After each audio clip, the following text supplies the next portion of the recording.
Welcome to another episode of r/Let's Not Meet, the blood-curdling scream that woke me up at 3 a.m. It was Christmas time. My wife and I were staying at her childhood home where her mother now lived all alone. Well, not if you include the cats. Meow. The house was on a quiet cul-de-sac in the suburbs. If you're picturing freshly mowed lawns, American flags, and empty sidewalks, you're picturing it right. It's a single-story home with an attached garage out front. The garage has two doorways, apart from the electric garage door, of course. One leads to the garden and backyard. This had an old doggy door from their days with dear old Max, R.I.P. Max, that they covered with a piece of nailed-in wood. That had always made me slightly uncomfortable before. But I figured it had been that way for years, so what's the worst that could happen? The second door leads to the kitchen. Hollow core. It could stop a mouse, but not much else. Definitely not something that wanted in. Or someone. We were asleep in my wife's childhood bedroom at the front of the house.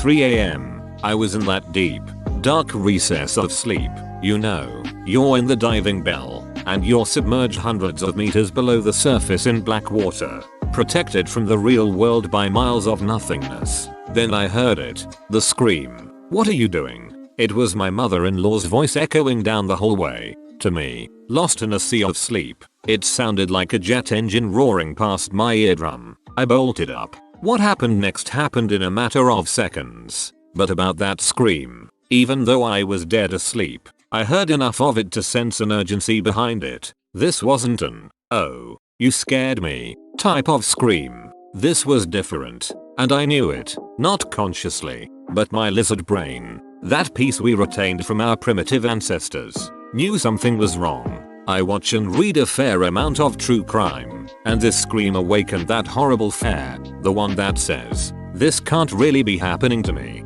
can it? Honestly, in that second of the night, it sounded like someone was about to be murdered. You ever wonder if you're a fight or flight type of individual? I always have.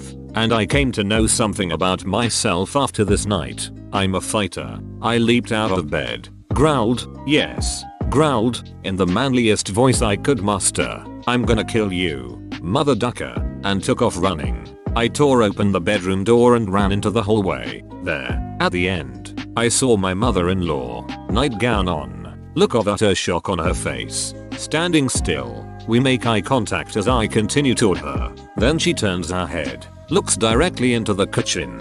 I hurry past her and round the corner into the kitchen. The hollow core door is obliterated. Shards everywhere. I look through the open frame and see the electric garage door is open. I push ahead. As I run into the garage, I hear it. The sound of someone hopping into a running car just out of view. Just as I make it onto the driveway, I see a car peeling out from the sidewalk adjacent to the house. But the adrenaline is still pumping. And who am I to say no to adrenaline? So, like an idiot, I run, barefoot, after the car. I give a good go. But I'm no Michael Johnson, and even he couldn't catch a speeding car. It soon vanishes down the street, and I'm left all alone. The police showed up within 3 minutes, which, I have to say, makes me feel a lot more at ease with my mother-in-law living there. They took our statements. My mother-in-law said she heard a noise, the hollow core door being kicked in, and walked into the kitchen where she encountered the burglar, a small framed woman.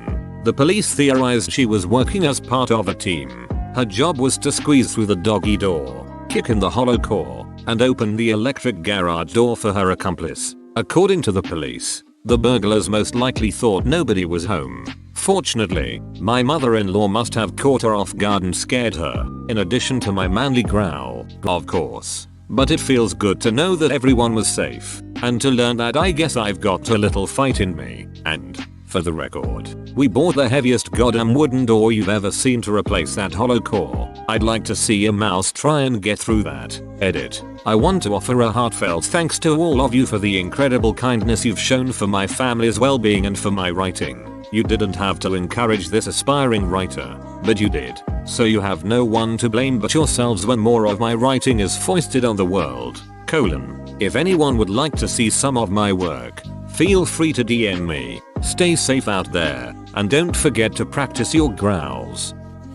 I was kidnapped as a child. I'm a girl. My mom was a horrible addict. She barely took care of me as a kid. At the time of this incident I was around 6 or 7, so my awareness and understanding of things happening may not totally make much sense. This happened in the 90s. One night my mother and I were on a car ride. I wasn't sure why we were driving, but it was late at night. I'm not sure what time it was, but I assume it was really late because there weren't many cars on the street and I was sleeping in the back seat. I don't even remember getting in the car. My mom drove up to some sketchy house and left me in the car for what felt like forever. Suddenly the car door swung open and someone violently grabbed me by my arm and yanked me out of the car. I started screaming and crying until the man that grabbed me looked in my eyes and said, "Be quiet and don't try to run or I'll kill you." He had a scruffy beard and looked like a madman. I was scared to death, so I listened. He held me tight by my arm, shut the car door, and walked with me down the street. I looked back at the house my mom was in, hoping that my mom would come out the last second and save me.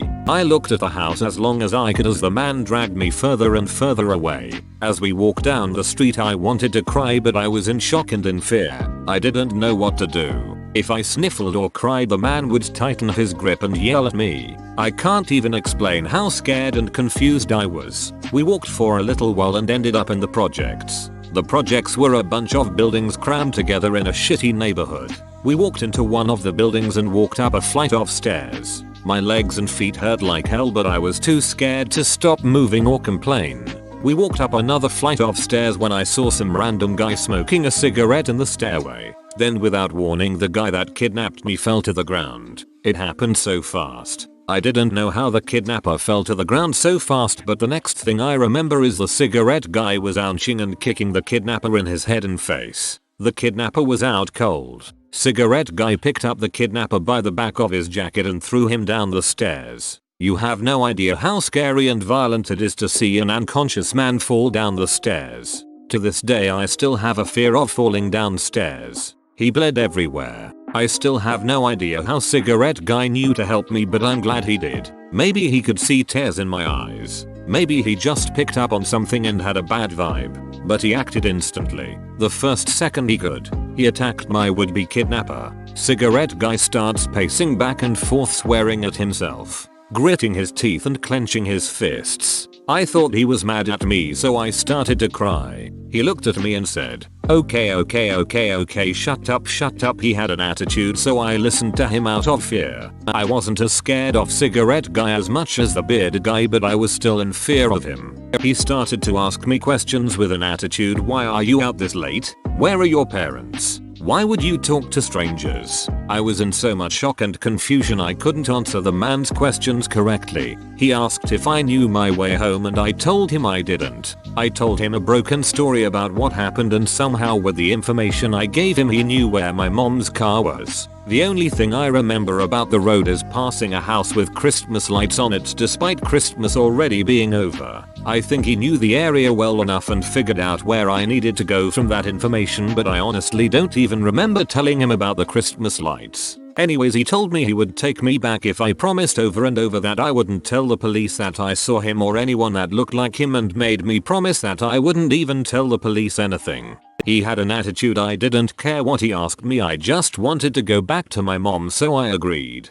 I followed him down the stairs. The bearded guy was still laying on the ground bleeding at the bottom of the stairs that cigarette guy threw him down. He wasn't moving at all. For all I know he was dead, and I hope now that he was. Cigarette guy stepped over the bearded guy and I followed. We walked outside and cigarette guy looked around panicky. I remember him telling me the police don't like me. We walked out of the projects and my feet still hurt. Cigarette guy was walking fast in a panic and I had to basically jog to keep up with him.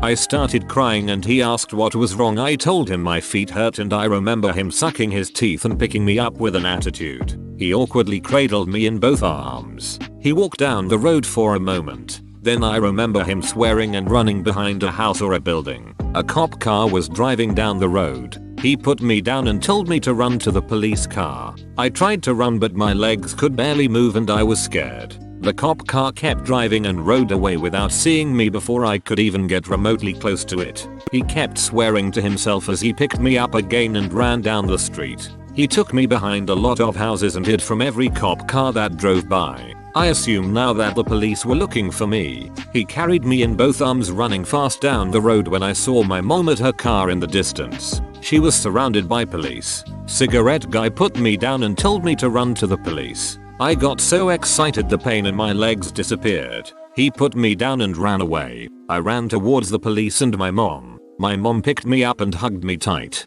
The police started to ask me and my mom questions. I don't remember too much about their questions, but I remember my mom telling the police some convoluted story that just didn't make any sense. She basically told me to not say anything and I didn't say much but cried a whole bunch. We went home. Days later my dad picked me up and knew something was wrong. I told him everything. I never lived with my mom again. When I grew up and had time to think about that day, I never forgave my mother. Not too long ago I asked my dad what he remembers about the situation and he told me what he thinks happened from what I explained to him from years ago. He said my mom was on a drug binge. I got kidnapped. Someone saved me, but the person that saved me had warrants and wasn't mad at me. He was just frustrated with the situation that he had to deal with. Imagine being a criminal on the run and now you have a kidnapped girl with you and you just beat a guy up half to death. If he would have gotten caught with me, he could be in jail for my kidnapping. With my mom lying and me being in shock and confused, I wouldn't be able to tell them that the man helped me because while it was all happening I didn't even notice he was helping me.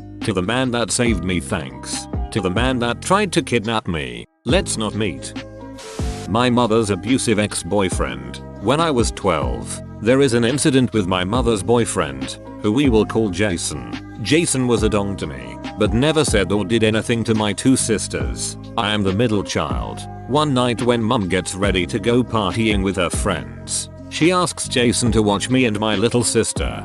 Big sister is fine since she can look after herself. As mum is getting ready, Jason puts on X Factor on the TV in the living room with little sis, and I am in the corner playing on the PC. I love solitaire. Little sis has her own snacks, and I have my own. I kept a stash since I saved up pocket money to buy myself some nice sweets and snacks. I kept them in a box under my bed. Little sister starts screaming when she is out of gummy bears and sees my bag is still half full. Jason tells me to share with her. I told him no, but he told me I should listen because I'm bigger than you. I'm stronger than you. Do what I say, or I punish you. I told him I saved up my pocket money. If little sis wanted more snacks, she should have saved up like me. Duck off, Jason. Jason then slaps me off the chair I'm sat on and pins me to the ground with his hands around my throat. My big sis walks in after hearing all the noise and runs up the stairs to call mum. I could barely breathe,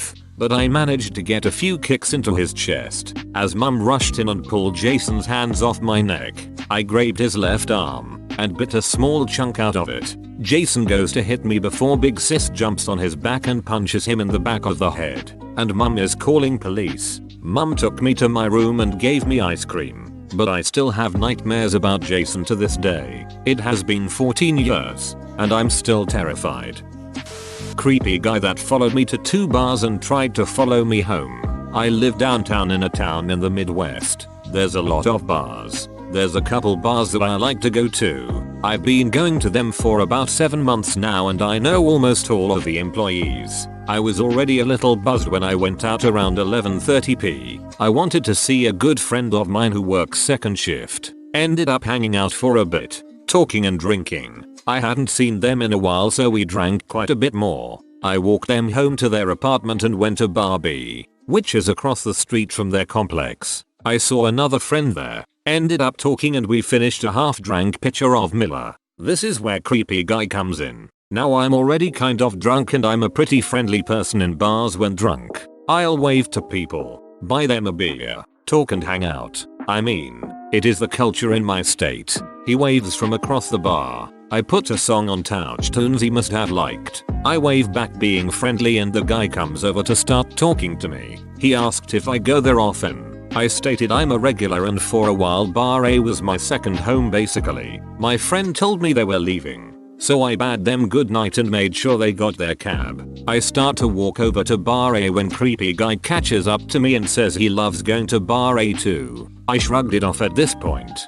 We got to bar A. I sat in one of my 3 spots and creepy guy sat next to me. I got up a couple minutes after he tried to make small talk and walked to the bathroom. When I was done, I sat away from him in a different spot, but he moved over to me. At that point I was pretty drunk. I got up and moved again. This time because I wanted to let my bartender friend clean the place I was sitting. It was getting close to bar time as well. I told the bartender that the guy was making me uncomfortable. He let me stay after closing to make sure creepy guy had left. When I walked out about 15 minutes later, creepy guy had waited for me. He asked if he could walk me home. I told him no politely. It was about a mile walk. I called up my boyfriend right after and told him quickly about what was going on. He told me to hurry home and keep him on the line. I told him the guy was still following me. I picked up my pace and he picked his pace. He called to me twice, asking if I wanted to be walked home, and I told him that my boyfriend was on the phone and I would be fine. The last time he stopped me, he put his hand on my shoulder and I pulled out my pepper spray and told him if he didn't stop following me, I would spray him in a very firm tone. After that, the guy just ducked off somewhere else and I woke up in bed the next morning with a pounding hangover. So yeah, creepy guy at the bar. I hope we never meet again. I know you're a regular, so I'll make sure to have protection on and with me. Too long didn't read. Creep followed me between 2 bars and tried to follow me home. Ducked off after I threatened to pepper spray him. Edit. I meant between 2 bars, not to 2 bars. Whoa, you made it to the end? You're a ducking beast. I'll cut you a deal. Smash like and subscribe for more curated content. It's free and that's a great price.